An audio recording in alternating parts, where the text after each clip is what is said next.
Setelah era emas F1 tahun 2006 sampai 2010, di mana pemenangnya ganti terus, gak kayak sekarang. Ada era di mana Sebastian Vettel dan Red Bull mendominasi F1. Tapi gak kayak sekarang. Waktu Sebastian mendominasi F1 di Red Bull, Sebastian punya rekan tim yang sangat kompetitif sampai 2012. Dibanding sekarang yang So you need to let Lewis on into turn 13 this lap. Di tahun 2009 sampai 2013, Sebastian Vettel dipasangkan dengan rekan tim Australia Mark Webber. Di akhir tahun 2006, kontrak Mark Webber dengan Williams habis. Tapi Mark mendapat tawaran dari Red Bull untuk balapan bersama David Coulthard dengan menggantikan Christian Klien. Mark menjadi rekan tim David Coulthard hanya 2 tahun, sedangkan Mark menghabiskan 5 tahun bersama Sebastian Vettel. Tapi Mark terlihat lebih dekat dengan DC dibandingkan dengan Sebastian. Akhir 2007 adalah tahun pertama pertarungan antara Sebastian Vettel dan Mark Webber dimulai. Di tahun 2017, Sebastian Vettel menabrak Lewis Hamilton dengan sengaja di bawah safety car, sampai ditiru Charles Leclerc di game F1 tahun 2020.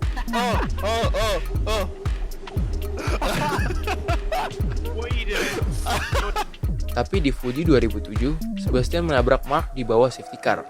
Walaupun kejadian ini bukan disengaja, tapi kejadian ini jauh lebih parah karena mobil Mark hancur, dan kedua mobil harus keluar dari balapan.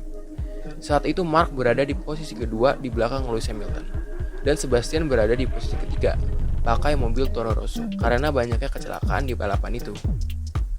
Di tahun pertama Sebastian Vettel dan Mark Webber digabungkan, pertarungan antara keduanya masih cukup bersih, sampai di Turki tahun 2010, di mana terjadi kecelakaan yang sangat kontroversial, karena belum jelas siapa yang salah di kejadian itu.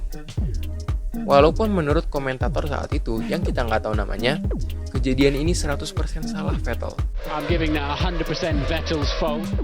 Tapi kalau kita lihat lagi, Mark Webber menahan posisinya dari Sebastian, dan Mark memberikan ruang yang cukup untuk dilewati, walaupun sangat sempit. Dan tidak ada yang terlihat mengarahkan setirnya untuk menabrak rekan timnya. Jadi komen aja di bawah, menurut kalian siapa yang salah? Di tahun 2010 juga ada kejadian yang aneh, yang cukup membuat kontroversi pada tahun itu. Walaupun lagi-lagi, masalah ini bukan salah Mark ataupun Sebastian. Tapi masalah ini ada karena di British Grand Prix tahun itu, Red Bull menghadirkan sayap depan baru masing-masing satu untuk kedua pembalapnya.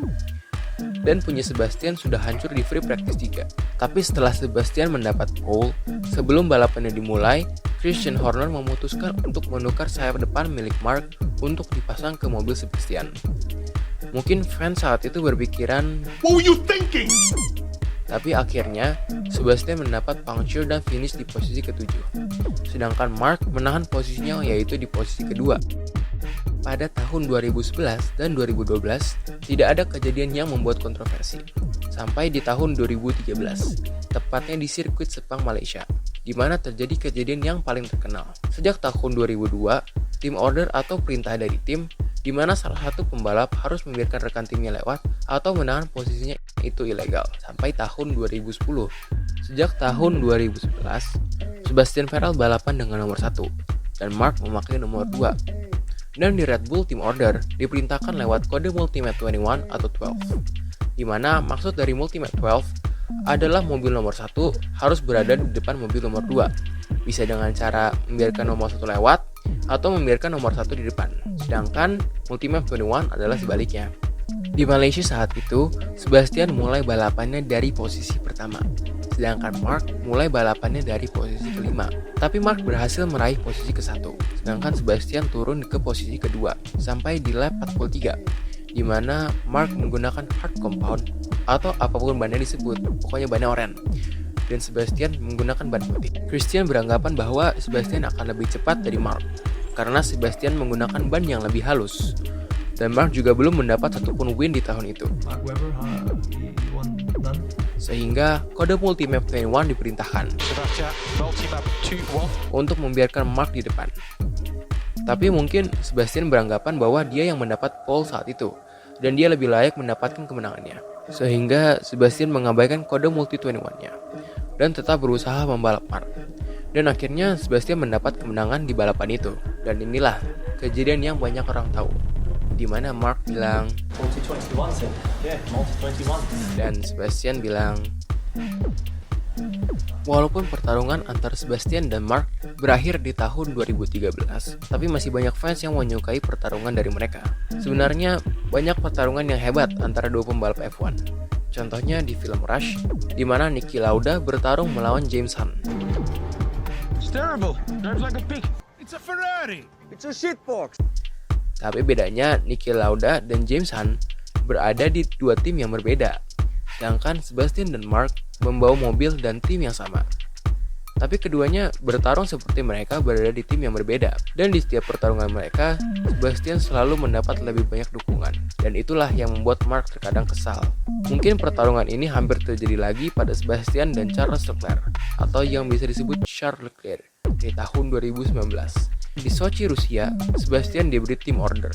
And Sebastian will lead you by next lap. Karena Sebastian start di posisi ketiga dan mendapat slipstream dari Charles yang mulai dari posisi ke-1. Tapi Sebastian bilang bahwa Charles terlalu jauh And let Charles by. sampai di lap 27 dan Sebastian masih di depan Charles. Tapi akhirnya Sebastian menabrak barrier dan keluar dari balapan. Mungkin ini yang disebut Fernando Alonso. Oke guys, itu aja untuk video hari ini. Jangan lupa untuk like, comment, share, and subscribe. Dan kalau kalian ada ide-ide untuk video selanjutnya, komen aja di bawah. Bye.